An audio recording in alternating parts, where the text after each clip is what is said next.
जय श्री राम। आइए आगे सुनते हैं श्रीमद् भागवत महापुराण में तीसरा अध्याय, कामनाओं के अनुसार विभिन्न देवताओं की उपासना तथा भगवत भक्ति के प्राधान्य का निरूपण। श्री सुखदेव जी ने कहा, परीक्षित, तुमने मुझसे जो पूछा था कि मरते समय बुद्धिमान मनुष्य को क्या करना चाहिए, उसका उत्तर मैंने तुम्हें दे दिया।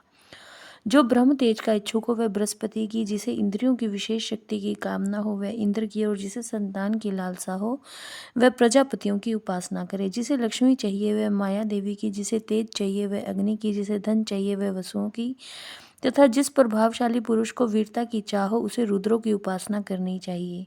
जिसे बहुत अन्न प्राप्त करने की इच्छा हो वह अदिति का, जिसे स्वर्ग की कामना हो वह अदिति के पुत्र देवताओं का, जिसे राज्य की अभिलाषा हो वह विश्व देवों का, और जो प्रजा को अपने अनुकूल बनाने की इच्छा रखता हो उसे साध्य देवताओं का आराधन करना चाहिए।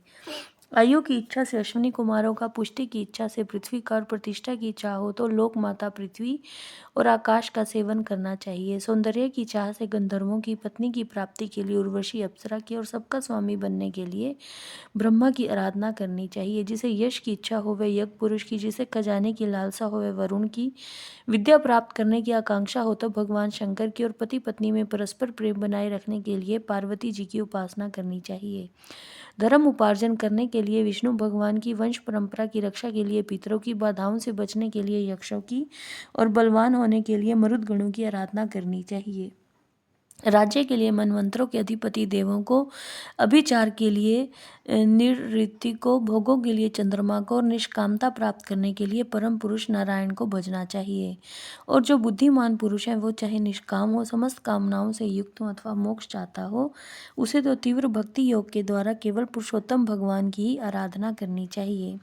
जितने भी उपासक हैं उनका सबसे बड़ा हित इसी में है कि वे भगवान के प्रेमी भक्तों का संग करके भगवान में अविचल प्रेम प्राप्त कर लें। ऐसे पुरुषों के सत्संग में जो भगवान की लीला कथाएं होती हैं उनसे उस दुर्लभ ज्ञान की प्राप्ति होती है जिससे संसार सागर की त्रिगुणमयी तरंग मालाओं के थपेड़े शांत हो जाते हैं, हृदय शुद्ध होकर आनंद का अनुभव होने लगता है, इंद्रियों के विषयों में आसक्ति नहीं रहती, केवल्य मोक्ष का सर्वसम्मत मार्ग भक्ति योग प्राप्त हो जाता है। भगवान की ऐसी रसमयी कथाओं का चस्का लग जाने पर भला कौन ऐसा है जो उनसे प्रेम ना करे।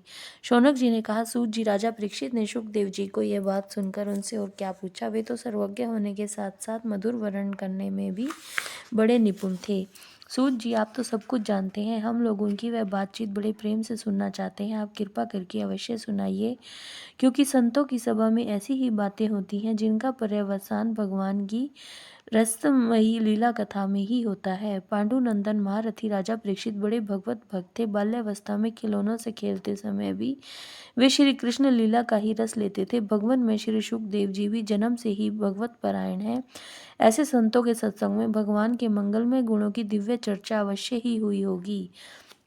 जिसका समय भगवान श्री कृष्ण के गुणों के गान अथवा श्रवण में व्यतीत हो रहा है, उसके अतिरिक्त सभी मनुष्यों की आयु व्यर्थ जा रही है। ये भगवान सूर्य प्रतिदिन अपने उदय और रस से उनकी आयु छीनते जा रहे हैं।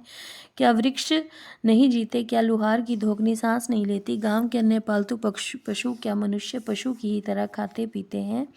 जिनके कान में भगवान श्री कृष्ण की लीला कथा कभी नहीं पड़ी, उन्हें गया बीता बताया गया है। जय श्री राम।